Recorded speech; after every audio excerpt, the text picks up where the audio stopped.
Welcome to Outrage Overload, a science podcast about outrage and lowering the temperature. This is a bonus episode about tech bro fever dreams. There's a growing movement with dreams of a decentralized, government-free future. These kinds of ideas have been a recurring theme throughout history, from early anarchist movements to modern-day cryptocurrencies.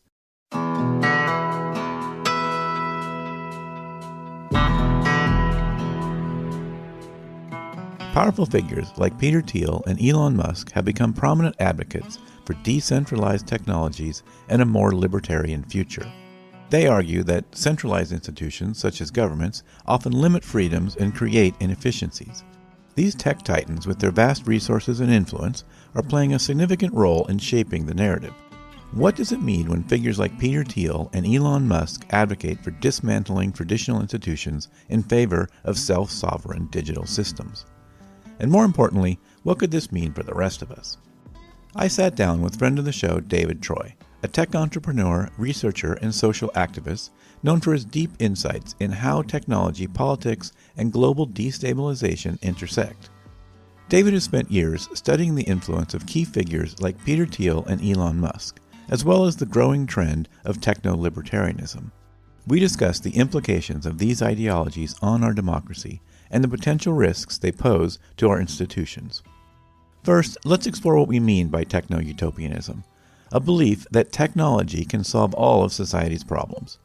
Peter Thiel and other influential figures have been at the forefront of this ideology, promoting a vision where technology replaces institutions like governments and laws. But what does this vision really look like in practice? So much of the critique that comes from kind of the libertarian, techno-oriented, crowd is rooted in the idea that computation is somehow or another, a higher form of expertise than, say, economics or, law or any other form of expertise. And so it leads, I think, the tech, sort of fundamentalists to have a very haughty sort of view of themselves as being able to evaluate stuff uniquely in ways that people with other kinds of expertise aren't.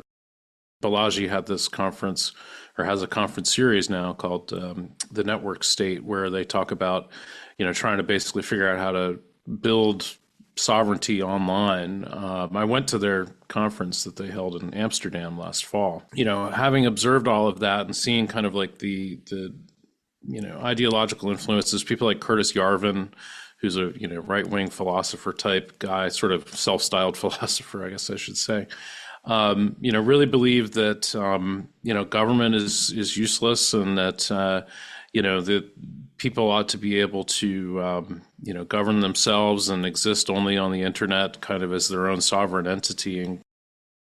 Peter Thiel, a billionaire entrepreneur and political activist, has been a key figure in promoting these ideas.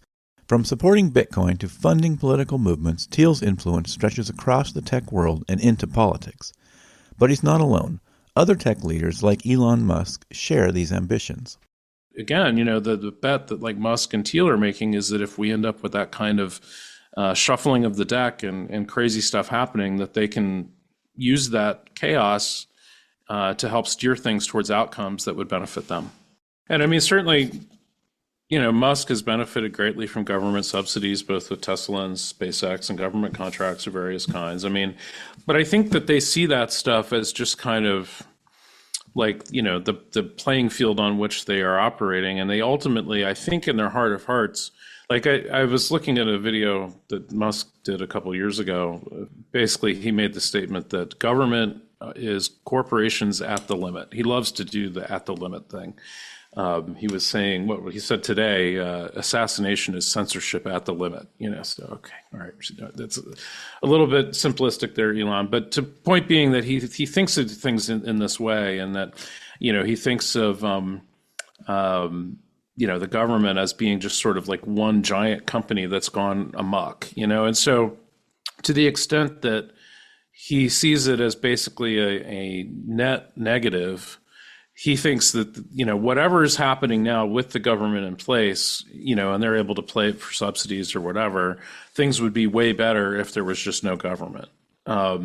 So, it's kind of a fantasy version of reality. It's not really based in anything, but they think that it's actually a net hindrance, and if they could just get rid of it altogether, things would be better. For them, government isn't just an inconvenience, it's an obstacle. But what would happen if these technologists got their way? Their ideas echo movements from the past. Whether it's Marxism or fascism, there's a long history of attempts to tear down state structures in pursuit of a new order. But these movements have something in common. They often underestimate the complexities of human societies. If you look at kind of Italian fascism, like Mussolini's brand of fascism, the idea was that the lower classes, the proletariat, should collaborate with the wealthier, classes in order to bring about a glorious Italian state. And so that was kind of the sales pitch, which is why you shouldn't have class struggle. You should have, and of course, this is all happening in the context of Marxism, really, and reactions against it. So, that kind of made sense in the context of Mussolini. But if you think about Mussolini's concept, it really relied heavily on the idea of a state, of a country that would, manage a lot of affairs and whatnot. So it was a little bit different than what we're talking about here, where what these guys sort of hope would happen is that the lower classes will collaborate with the upper classes to overthrow the state and then lead to some kind of, libertarian, anarcho-capitalist, utopia where there is no state, but everything just works because everything's all governed by like the internet and stuff. So it's kind of a weird new hybrid. And honestly, if you study Marxism enough, and I am really tired of Marxism because I really feel like, it's like 160-some-year-old philosophy that, isn't terribly descriptive of anything yet. Everybody's obsessed with it. But that being said, one of the end states of Marxism would be the overthrow of the state. If you really follow it to its conclusion, is that you would end up with this kind of dictatorship of the proletariat, and the state could actually ultimately melt away because it would no longer be necessary because the proletariat would just own and run everything. It'd be great.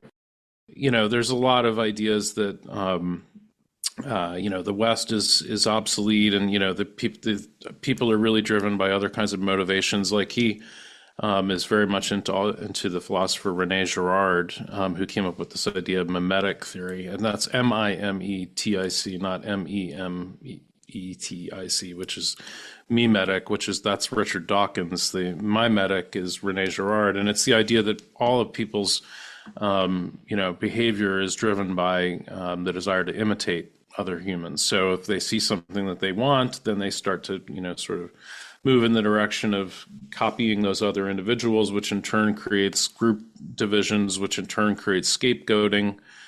So Thiel is very much driven by that kind of René Girard philosophy of scapegoating.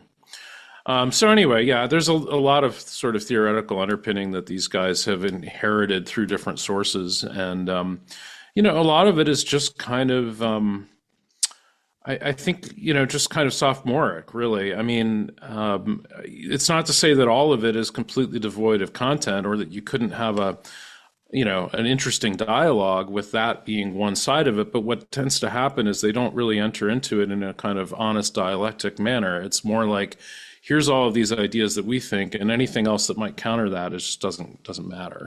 They don't listen to those arguments. So there's actually a certain amount of long-term convergence between some of these anarcho-capitalist libertarian ideas and some of these Marxist ideas, and they kind of play off each other to achieve common goals at times. And as you say, if you sort of mix in the idea of different scapegoats, and your information operations start to run in parallel in ways that are advantageous to just overthrowing the status quo for whatever, through whatever means necessary and towards whatever goals you may have, then it all kind of starts to align and creates a destabilizing effect. So that's kind of what I see, is like these things all kind of operating in parallel towards destabilization.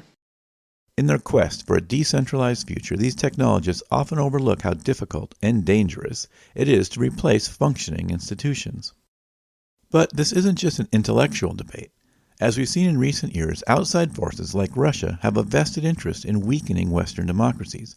Russia's long-standing efforts to destabilize countries through information warfare aligns with some of the goals of techno-libertarians. the unfortunate part of all the stupidity that they're undertaking is that they're fairly well aligned with Russia and its goals in what they're trying to do. So, the Russian government would very much like to undermine the U.S. government as much as possible, the federal government, particularly the FBI and the CIA, because they're antagonistic to Russia's goals. So I think we'll see that as part of this. And then, beyond that, I think the other thing that we can probably look forward to is something like a Texit type scenario where Texas is set up to try to challenge the federal government. We've already seen some previews of that where Greg Abbott has enacted his own immigration stance in respect to the border and has challenged the federal government's authority over the border, and has even put in provisions to allow for deportation that's done by the state of Texas. So I think that's a distinct possibility, and it's totally aligned with Russia's goals, and they've already, they have like an established troll campaign that they've been running for years to support this. And there's a guy, he's been pushing this Texas nationalist movement for years. It's tnm.me, and that's all about the Texas nationalist movement. So crazy stuff. This alliance, intentional or not, is contributing to global instability. It's no longer just about technology, it's about power. So what happens if these techno-utopians get their way? What if governments fall, institutions collapse, and we're left with decentralized, self-governing digital states? The truth is, it's hard to imagine such a world, and the implications could be dire. To be clear, the apocalypse that I think that they're kind of aiming for is, let's say, U.S. debt default. So, for those listening, we have this debt ceiling thing that prevents the U.S. from carrying, beyond a certain limit of debt, and it has to be revisited and updated every 12 to 18 months, or we'll default on the debt. So that would a debt default is, and to clarify this, a lot of people confuse this with government shutdown. It's a different thing from that. It's a whole nother level. So government shutdown is we don't have a budget, so therefore we shut down the federal government for a couple of weeks while we sort out a budget and we get our act together. That's always damaging and disruptive, but it's not a huge deal. What we're talking about with a U.S. debt default is that the U.S. can no longer meet its debt obligations because we haven't authorized ourselves to, so we stop.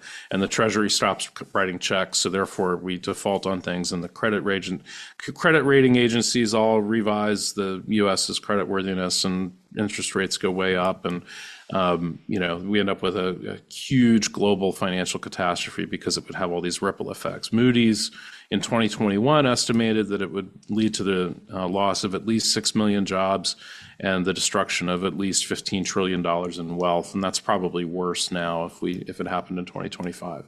So it's a big deal. And so you'd have, a lot of rich companies, a lot of rich individuals, but also a lot of 401ks, would be wiped out potentially by, a factor of, 2/3, things like that. So it would be a really, really bad catastrophic event for the world, and it would lead to a global recession that could take a long time to recover from. It just set a really bad precedent too, because then what does that mean for the future of the United States? We'd have to figure out some rationale for digging ourselves out of that hole, and it would be difficult. So that's kind of what is potentially on tap in early 2025. We hit the debt ceiling on January 2nd, 2025. At that point, the Treasury goes into what they call like extraordinary measures, where they try to, pinch pennies and delay writing certain checks till certain times so that they can kind of extend the available money for a few months. But that can only go for so long. It's kind of like, check kiting or something practically. It's a tough scenario. So basically, at that point, we have to, increase the debt ceiling or eliminate it. That's the other options. We could just eliminate it. That we don't have to put ourselves through this every 12 to 18 months. We just are choosing to at the moment based on statute. So anyway, if that happens, then a lot of things would happen. The dollar would suffer. The theory is that gold would go way up because gold would be more valuable, because the dollar would be more of a questionable asset, so people would move assets from the dollar into gold. The other theory is that Bitcoin would go way up. And, one thing about Bitcoin that is, a lot of people haven't really, thought about is that it's actually the biggest factor in campaign contributions in this election cycle. Crypto assets, that is, cryptocurrency related contributions have exceeded like $120 million in this cycle, which puts it ahead of big oil in terms of influence, which people just have no idea. So if the price of Bitcoin is bumped up by way of a US debt default, then it's quite likely that we would see even more influence from the crypto industry in terms of trying to capture the government. So, capturing more Republican, more Democratic candidates.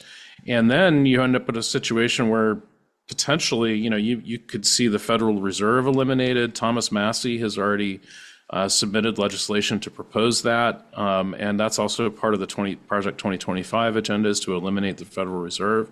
And at that point, you're off the map. Like, nobody really knows what would happen after that in terms of reshaping of the world economy. You could end up with, some sort of big drive to like push everybody into cryptocurrencies, which, good luck with that. I think that one of the most harmful things in this is that nobody's really thinking about what this would do to already marginalized people or people who aren't like paying attention to this. Like, good luck getting, retirees and people on pensions and stuff integrated into this new financial regime. Like, it would be absolute chaos. Like, people like you and I could figure out a way to muddle our way through it and probably be okay, although we would probably take a huge hit in our, that's the thing, is unless you're in the ultra wealthy class, like, it's not good enough to just be like well off. You need to be like a freaking bazillionaire in order to kind of survive this. And that's kind of one of the things that's really, really deeply unfair about it. So a lot of my activism in this realm isn't, is not entirely altruistic. I've worked hard to be financially secure, and I'd like to stay that way. From U.S. debt default scenarios to the rise of Bitcoin, the ripple effects could lead to widespread financial and social chaos, harming everyday citizens while the wealthy elite thrive. He's deeply informed by kind of like this long-termist set of ideas, which is also very similar to Russian cosmism. Like, the whole idea of Russian cosmism is that, you should try to colonize space so that you could reanimate the souls of the dead in space. And so, like, some of these long-termist ideas kind of adopt that same vibe. It's not exactly the same literally, but it's a similar set of ideas that, like, if you maximize like the amount of souls, the amount of intelligence in the world, then the likelihood of you solving the universe's big problems goes up, which is good for humanity. So therefore, we should maximize all these things right now, even, if that leads to strange short-term conclusions. Musk is super obsessed with getting to Mars, and thinks that, basically, I think he sees the U.S. government and probably other governments as impediments for humanity getting to Mars. So therefore, what he should do is try to take out the U.S. government. In the end, these visions of a techno-libertarian future raise more questions than answers.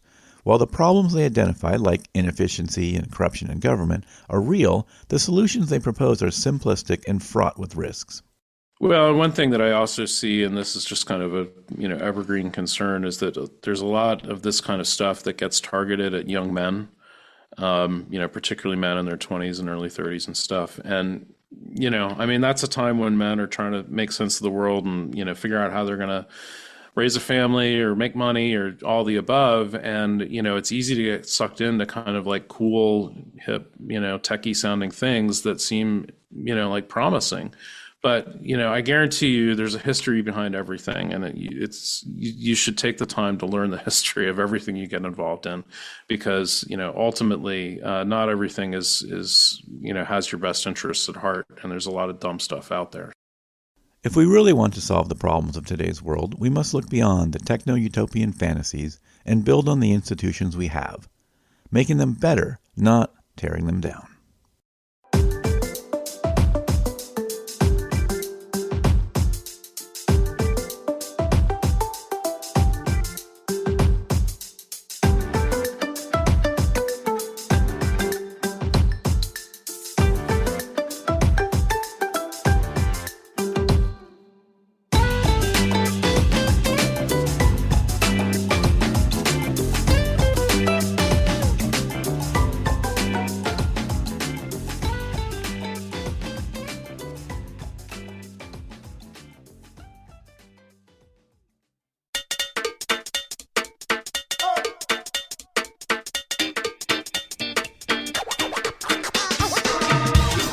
That is it for this episode of the Outrage Overload podcast. For links to everything we talked about on this episode, go to outrageoverload.net. If you enjoyed this episode, if you found it interesting, please tell some friends about it. Post it to your social media. Better yet, text someone. Even better, talk to someone in real life. Tell them about this show. I really appreciate it. Okay, see you in a week or two.